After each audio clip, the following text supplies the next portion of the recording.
Hello dear viewers and all of my subscriber, স্বাগতম জানাচ্ছি engineering science and টেকনোলজির পক্ষ থেকে। আরও স্বাগতম জানাচ্ছি পিএলসি ইন বাংলা টিউটোরিয়াল ক্লাসের আরও একটি নতুন ক্লাসে।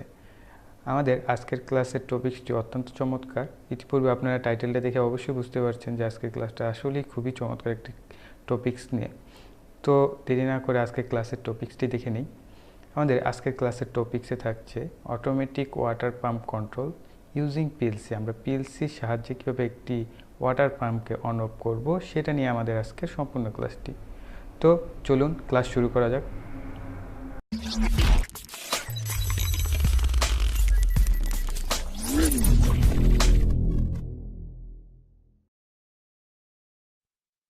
এই টপিক্সের উপর আলোকপাত করার জন্য প্রথমে আমরা একটি ব্লক ডায়াগ্রাম দেখব। এই যে আমাদের সামনে যে ব্লক ডায়াগ্রামটা আমরা দেখতে পাচ্ছি, প্রথমে একটু খেয়াল করেন যে এখানে দুইটা সেন্সর রয়েছে, একটা সেন্সর 1 আর একটা সেন্সর 2। এটা আমি পরের চিত্রে আপনারা দেখলেই বুঝতে পারবেন আর ক্লিয়ার। তারপরে প্রথমে আপনি বুঝে নেন যে সেন্সর 1 রয়েছে একটি আর একটা সেন্সর 2। এটা থাকবে কোথায়? ওয়াটার ট্যাঙ্কের ভিতরে। এবং এই সেন্সর 1-এর একটা টার্মিনাল চলে আসবে কি I1-এ, অর্থাৎ আমাদের পিএলসি মডিউলের ইনপুটে। আর একটা সেন্সর 2-এটা চলে আসবে I2-তে।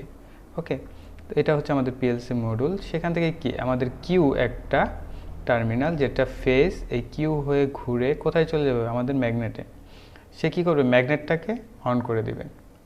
ঠিক আছে, এটা হচ্ছে আমাদের ম্যাগনেটিক কন্ডাক্টর। এবং আরেকটা ফেজ এবং নিউট্রাল চলে যাবে কার জন্য? আমাদের যে ওয়াটার পাম্প বা মোটরটি রয়েছে ওয়াটার পাম্পের, সেই মোটরে চলে যাবে। ঠিক আছে, তো এখন আমরা পরের পিকচারটি দেখি, ইন্টারফেসিং পিকচার। এটা ছিল ব্লক ডায়াগ্রাম। আমরা ইন্টারফেসিং পিকচারটি একটু দেখি।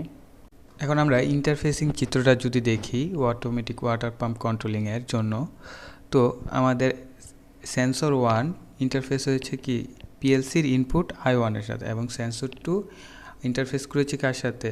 পিএলসির ইনপুট I2-র সাথে। এটা কিন্তু আপনারা জানেন যে পিএলসির মডিউল ইনপুটগুলোকে I1 I2 দ্বারা ডিফাইন করা হয়, এবং Q1 Q2 Q3 এভাবে আউটপুটকে ডিফাইন করা হয়। এবং দেখেন Q1-এ একটা ফেজ চলে এসেছে, এবং ফেজটা Q1 হয়ে ঘুরে ম্যাগনেটের A1-এ চলে গেছে, এবং ম্যাগনেটের A2 নিউট্রালের সাথে। এটা আমি পূর্বের ক্লাসে অনেকবার বলেছি এবং আবার বলছি। এবং কি আমার মোটরের জন্য কি আমি সরাসরি ফেজটাকে নিয়ে গেছি এবং নিউট্রাল একটা সরাসরি মোটরে কানেক্ট করেছি।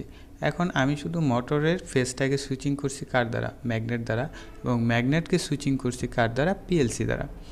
ওকে, এখন আপনারা একটু থিঙ্কিং করেন, যখন কি না আমি যে ওয়াটার ট্যাঙ্কটার দিকে একটু তাকান, ওয়াটার ট্যাঙ্কের দিকে যখন সেন্সর 2 নিচে পানির লেভেল থাকবে, তখন কি সেন্সর 2 লো এবং সেন্সর 1 লো, এটা আমরা বলতে পারি। অর্থাৎ কি আমার সেন্সরের আউটপুটে কোনো সিগন্যাল নেই, তার কারণে আমরা এটাকে লো বলতে পারি, তাই না?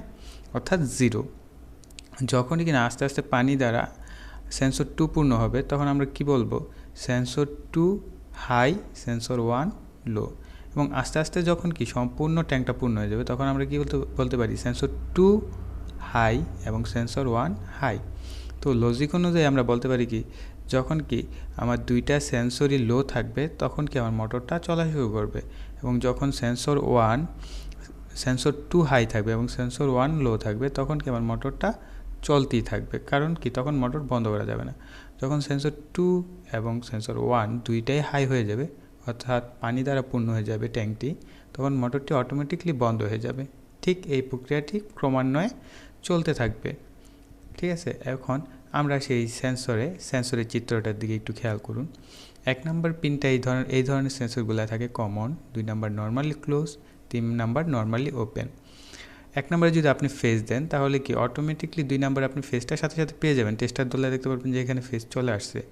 এবং যখন কি এটা আপনার বরাবর থাকবে, অর্থাৎ কি 90 ডিগ্রি অ্যাঙ্গেলে, মানে সোজাসুজি অবস্থায় থাকবে, তখন কি এটার আউটপুট পাবেন আপনি 2-এ। যখন কি এটাকে আমি পুরো ভার্টিক্যাল অবস্থানে, অর্থাৎ 180 ডিগ্রি লেভেলে নিয়ে আসবো অ্যাঙ্গেল, তখন কি এটা আপনি আউটপুট পাবেন 3-তে, অর্থাৎ 2 তখন 0 হয়ে যাবে, 3 হয়ে যাবে হাই, অর্থাৎ 3-তে আপনি ফেজ লাইনটা পাবেন। তো এইভাবে দুইটা সেন্সরকে আপনারা সেট করবেন, একটা সেন্সর 2 হিসেবে আর একটা সেন্সর 1 হিসেবে। ঠিক আছে, যেহেতু আমরা পিএলসি ইউজ করছি, এই জন্য আমার দুইটা সেন্সর ইউজ করতে হবে। অথবা আপনারা চাইলে এই জায়গায় নর্মাল কন্ট্যাক্টও ইউজ করতে পারেন। ঠিক আছে, অনেক রকমের সেন্সর পাওয়া যায় ওয়াটার সেন্সর সেন্সিংয়ের জন্য, ঠিক আছে, যে কোনোটা আপনারা ইউজ করতে পারেন। কিন্তু মেন যেটা সেটা হচ্ছে কি এই লাডার লজিকটা আমি আপনাদেরকে শেখাচ্ছি। ওকে, তো চলুন আমরা এবার লাডার ডায়াগ্রামটা দেখে আসি, আমরা সেটা ড্র করব। তো ঠিক আছে, তো প্রথমে আমরা ব্রেক কন্ট্যাক্ট নিব, এটা I1, আর একটা ব্রেক কন্ট্যাক্ট নিব, সেটা নিব I2। এক্ষেত্রে একটু আমরা চেঞ্জ করে নিই, ড্রাগ অ্যান্ড ড্রপ, I2কে আগে দিব, দেন I1। তারপরে কি আমরা Q1 একটা সেন্সর নিব, রিলে আউটপুট নিব, রিলে কয়েল যেটা আমাদের Q1, এটাকে নিলাম। এবার এদের ওয়্যারগুলো একটু টেনে নিচ্ছি। ওকে, এবার আমরা দুইটা সেন্সর অর্থাৎ I2 একটা সেন্সর নিলাম, I1 একটা সেন্সর নিলাম। অর্থাৎ কি যখন আমার পানি দ্বারা I2 সেন্সর পূর্ণ হলো, অর্থাৎ I2 ইকুয়াল হাই হবে, তখন কি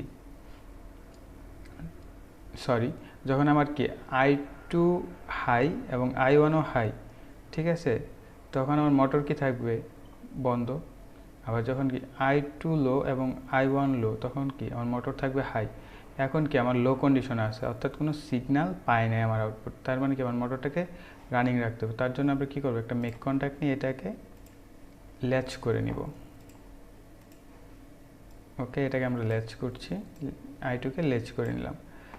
আচ্ছা, তার মানে কি আমার দাঁড়ালো যে যখন I2 0, I1ও 0, তখন কি আউটপুট হাই। তো আমরা এটা একটু সিমুলেশন করে দেখি। অর্থাৎ কি আমার আউটপুট চলতেছে, মোটর চলতেছে। তো এটা আমরা অফ করি, আমাদের এখনও কমপ্লিট হয় নাই। তো এখন আমরা কি করব, যে চাইলে একটা সেন্সর ইউজ করতে পারি। যেমন ধরেন যখন কি আমার মোটরটা রানিং আছে, তখন এটার জন্য আমি একটা ইন্ডিকেটর বাতি ইউজ করি। কারণ ছোটোখাটো প্রজেক্ট আপনারা তৈরি করতে পারেন, এই জন্য এই জিনিসটা একটু অ্যাডভান্স করে নিচ্ছি। যখন Q1 চলবে, তখন আমার আউটপুটে একটা বাতি জ্বলবে। ওকে, আবার যখন Q1 বন্ধ থাকবে, তার মানে আমার একটা ব্রেক কন্ট্যাক্ট নিতে হবে। Q1 ব্রেক অর্থাৎ বন্ধ থাকবে, এবং কি Q2 বন্ধ থাকবে। এটা আমরা পূর্বের ক্লাসে করেছি, ঠিক আছে। পূর্বের ক্লাসটা যারা দেখেননি, এখনই দেখে নিন, এই ক্লাসের পরে সময় করে দেখে নেবেন পূর্বের ক্লাসটি, এবং পূর্বে অনেকগুলো ক্লাস গেছে ইম্পর্টেন্ট ক্লাস, ওইগুলো দেখে আসলে আপনি আজকের ক্লাসটা সহজে বুঝতে পারবেন, না হয় বুঝতে পারবেন না। তার মানে কি আমার এই মোটরটা যখন রানিং থাকবে, তখন আমি একটা বাতি দেখবো জ্বলতেছে। আবার যখন মোটরটা বন্ধ থাকবে, তখন কি আমার আরেকটা বাতি জ্বলবে, তাই না, এবং এই বাতিটা বন্ধ হয়ে যাবে। তো এবার সিমুলেশন করি এবং প্রোগ্রাম অনুযায়ী মিলাই। অর্থাৎ এখন আমাদের কি ওই লজিক অনুযায়ী আমরা যদি চিন্তা করি, যখন কি আমার এই যে I2কে ধরলাম আমার নিচের সেন্সর, I1 হচ্ছে আমার উপরের সেন্সর। অর্থাৎ কি আমার যখন I2টা হাই হয়ে গেল, অর্থাৎ কি আমার পানিটা নিচ থেকে উপরে ওঠা শুরু করেছে, I2 সেন্সর পানি দ্বারা পূর্ণ হয়ে গেছে, এখনও I1 পানি দ্বারা পূর্ণ হয়নি। তো উপরের সেন্সর যখনই কিনা এই যে আমি I1 চাপ দিব উপরের সেন্সর, তখনই কি আমার মোটরটা বন্ধ হয়ে গেল। তার মানে কি আমার অটোমেটিক আমার এই প্রোগ্রাম দ্বারা কি আমার মোটরটা বন্ধ হয়ে যাবে। এখন আবার দেখেন উপর থেকে পানিটা নিচে নামতেছে, হ্যাঁ, এখন I1 কী হয়ে গেল, লো হয়ে গেল, দেন তখনও কিন্তু আমার মোটর চালু হয়নি। এখন যদি আমি মোটর চালু করে দিতাম, তাহলে কি আমার এটা মোটরের জন্য খুব ক্ষতি হতো। তার মানে কি আমরা আবার কি লো হওয়ার পর যখন আবার কি I2 লো হবে, তখন মোটরটা অটোমেটিকলি চলা শুরু করবে। আমি এই জিনিসটা আবার রিভাইন্ড করছি আপনাদের ক্লিয়ারলি বোঝার জন্য। I1 হচ্ছে আমার উপরের সেন্সর এবং I2 হচ্ছে নিচের সেন্সরটা। তো I1 এর সেন্সর, ঠিক আছে, এখন আমার ধরলাম দুটোটাই খালি, তখন কি আমার আউটপুটে মোটরটা চলতেছে, অর্থাৎ Q1, এবং সাথে একটা বাতি জ্বলতেছে Q2।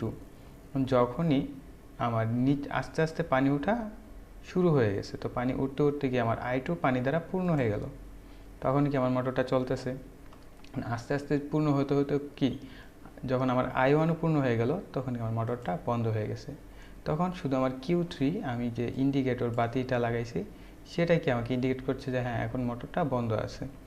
এখন দেখেন আমার পানি যখন নিচের দিকে নামতে থাকবে, তখন কি প্রথমে উপরের সেন্সরটা লো হয়ে যাবে, তখন কিন্তু আমার মোটর চালু হয় নাই। ঠিক আছে। এবং দেন যখন I2 বন্ধ হয়ে যাবে তখন কি মোটরটা অটোমেটিকলি চালু হয়ে যাবে।